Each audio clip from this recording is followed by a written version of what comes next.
There he is, Prince Harry, after keeping royal organisers on tenterhooks over whether or not he would attend his father's coronation. Prince Harry's appearance was, in the end, a blink and you'll miss it moment. Yeah, one man who hasn't blinked in, let's say, 24 hours or more, royal editor at the Daily Mirror, Russell Myers. He's at Buckingham Palace front and centre for us this morning. Russell, good morning. We'll get to Harry in just a moment. But first, you were there yesterday. What was it like? I was. Good morning to both of you. Well, first and foremost, an incredible privilege to watch such a wonderful ceremony. I mean, it does, of course, seem completely archaic at times. There's sort of nudges between the press pack thinking we're in a sort of Game of Thrones set. But, I mean, when you look at the actual majesty and a ceremony that has gone back 1,000 years, a real privilege to be involved today. All right, let's talk about Harry now, because we saw him enter on his own. And the Queen and King hadn't even had their portraits taken before he made his exit.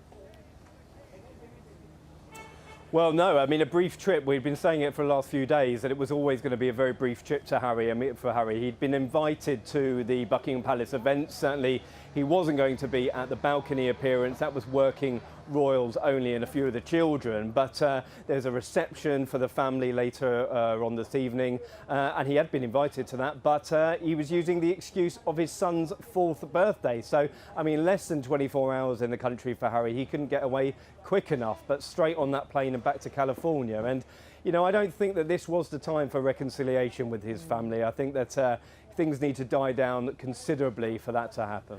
So we saw those pictures of him making his way to his seat at Westminster alone. He was largely separated from his brother, from William. How would he have been feeling? Well, certainly, I mean, you talk of relegated to the 3rd row. It was sort of always going to happen because working royals at the front and behind the sort of main players, as you will, the Waleses and their children. And I thought he looked quite stressed when he came in. It sort of looked a bit forced, trying to make faces at people. I think one moment it was almost being remonstrated by Princess Anne, sort of chastising him like a child. But again, I'm sure, you know, give him his due, it was probably a pretty stressful situation. He hasn't spoken to his brother at all since his book came out. I understand just a couple of conversations to confirm he was coming with the King. And again, like I said, he has said the ball is in their court, but it's difficult to see how they will want to sit down with Harry, because any time that they have spoken, he's used that against them and put it in his book or interviews. So, you know, it's not going to happen anytime soon. I thought he did seem like he was having a bit of a fun chat with Princess Eugenie's husband, Jack Brooksbank there. They're obviously great mates. Well, they are. I mean, they're pretty much his only allies, aren't they? I mean, talk about Princess Anne. She was the one who showed him to pay his last respects to the Queen after she had passed at Balmoral and he arrived late.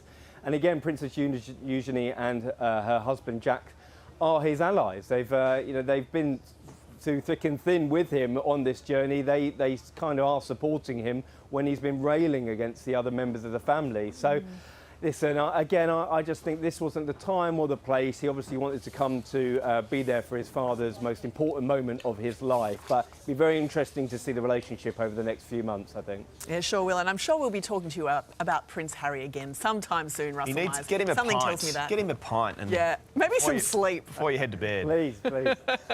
Thanks, Russell. Good on you, Russ. Millions ended up tuning in around the world. Thousands attended the ceremony itself and plenty packed the streets of London for the King's coronation. But the true majesty of the grand spectacle was found in the finer details. So we are pleased to say that the Associate Editor of The Telegraph, Camilla Tominey, joins us now from Hertfordshire in the UK. Good morning to you, Camilla. What did you make of the day? Well, I think you're quite right there, Jane, in saying that it was the tiny details. I mean, there was the huge spectacle on a grand scale of seeing all of the military out on parade, 7,000 troops. But then it was condensed down to little moments like the ring and the orb and the sceptre. I thought the moment of crowning was particularly significant, not least because of the crying out of God Save the King, which was matched by gun salutes around the country.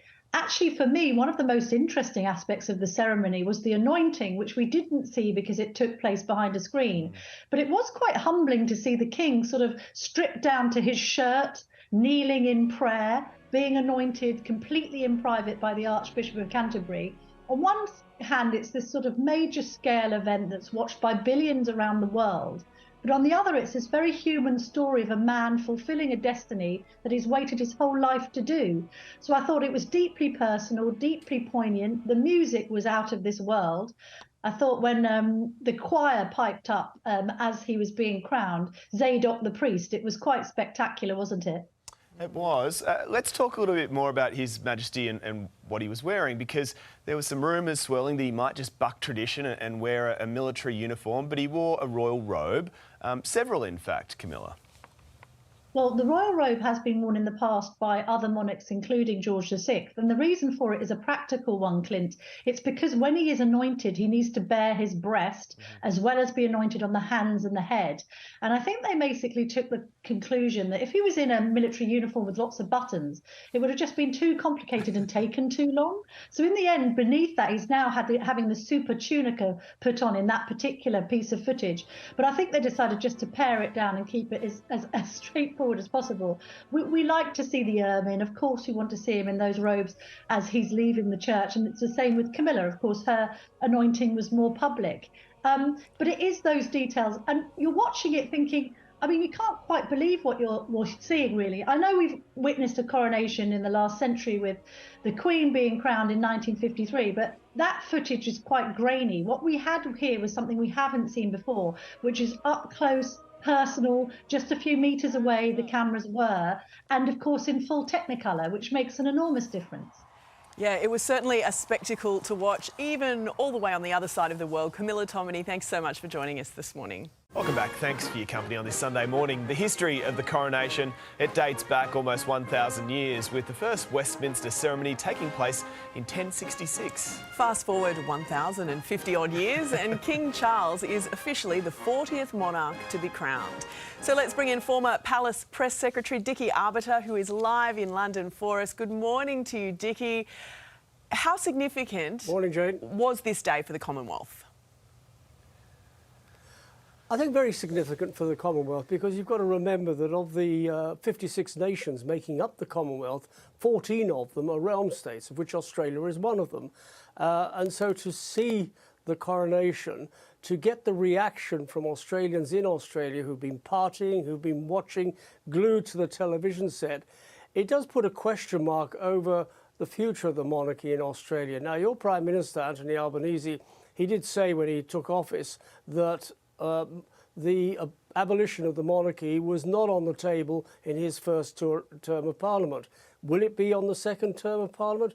That remains to be seen. There still seems to be a lot of popularity amongst Australians for the King as their head of state, as in Canada, as in New Zealand. So history will tell us exactly what's going to happen in the coming years. Dickie, the King echoed the vow of service during his coronation. Let's take that in now.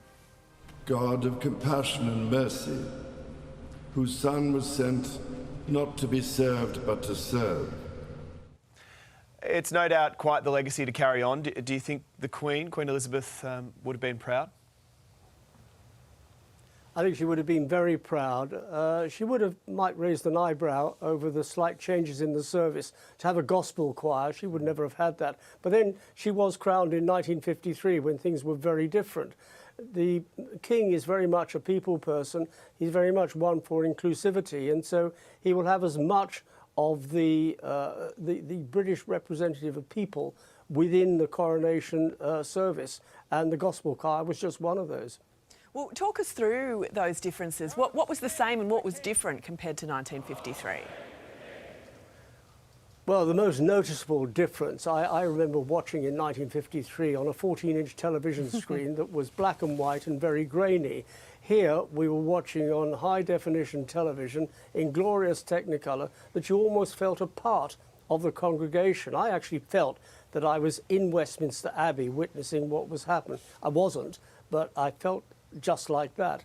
The service was different. The anointing was different in that for the Queen, there was a canopy that was held in each corner by a Garter Knight.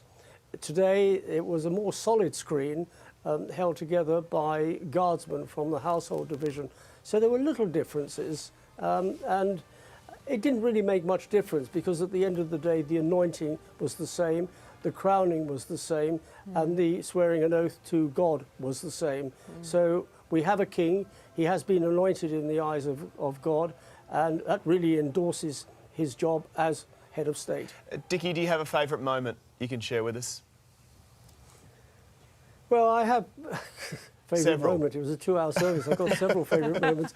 One of them in particular, after William had adjusted the super tunica, he stood back and he looked at his father. In the background, you could see his son, Prince George, and he was probably thinking, my goodness, a few years' time, I'll be sitting there.